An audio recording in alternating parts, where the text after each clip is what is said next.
নমস্কার, আমি অ্যাস্ট্রোলজার রিঙ্কু বিশ্বাস শুরু করছি আমার মাসভিত্তিক রাশিফলের আলোচনা। আজকে থাকবে মিথুন রাশি মার্চ মাস। যেই সোলার সিস্টেমে আমরা বাস করি, সেই সোলার সিস্টেমে গ্রহদের অবস্থানটা কি আছে সেটা প্রথমে একটু জানাবো। আপনার রাশি সাপেক্ষে রাশিতেই অবস্থান করছে বৃহস্পতি এবং তৃতীয়ভাবে অবস্থান করবে কেতু। নবমে 4টি গ্রহ বুধ, সূর্য, মঙ্গল এবং রাহু। আর দশমে শনি শুক্র। এই যে সূর্য 15 তারিখ রাশি পরিবর্তন করে দশম ভাবে চলে আসছে। আমরা যদি স্বাস্থ্যের দিকটা দেখি তাহলে এ মাসে স্বাস্থ্য অনেকটা ভালো থাকবে, ইমিউনিটি পাওয়ারটা ভালো থাকবে মঙ্গলের কারণে।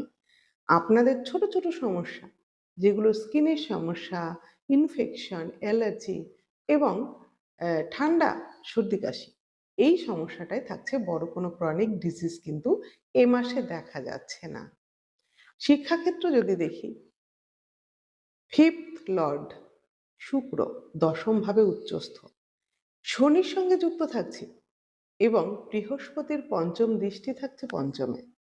এটা খুব ভালো। এদিকে মিথুনের ত্রিকোণে কিন্তু বুধের অবস্থান।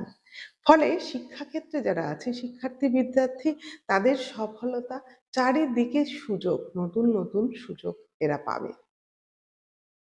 যদি লাভ রিলেশন দেখি, যেহেতু পঞ্চমপতি দশমে অবস্থান করছে, তাই কর্মক্ষেত্রেও কিন্তু নতুন করে লাভ রিলেশনে আপনি জড়াতে পারেন।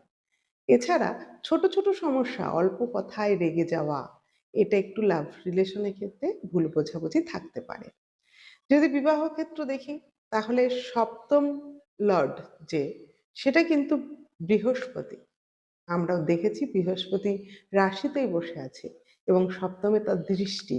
তাই বিবাহিত জীবন ভালো থাকবে, সম্পর্ক মজবুত হবে এবং পরিবেশ, গৃহ পরিবেশ ভালো থাকতে দেখা যাবে।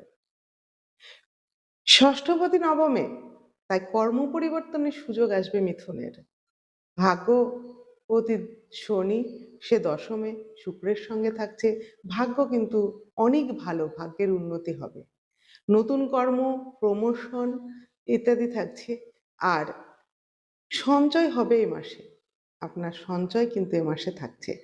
সমস্যা যেটা থাকবে, ভাই বোনের সঙ্গে ছোটখাটো সমস্যা হতে পারে এবং ব্যবসার ক্ষেত্রে আপনার উন্নতি আছে, তবে 15 তারিখের পর ইনভেস্টমেন্টটা বুঝে করতে হবে। ছোট ছোট চোট আঘাত থেকে সাবধান থাকতে হবে। এছাড়া সব মিলিয়ে মিথুন রাশির খুব ভালো কাটবে মার্চ মাস। সকলে ভালো থাকুন। ভালো লাগলে, ভিডিও ভালো লাগলে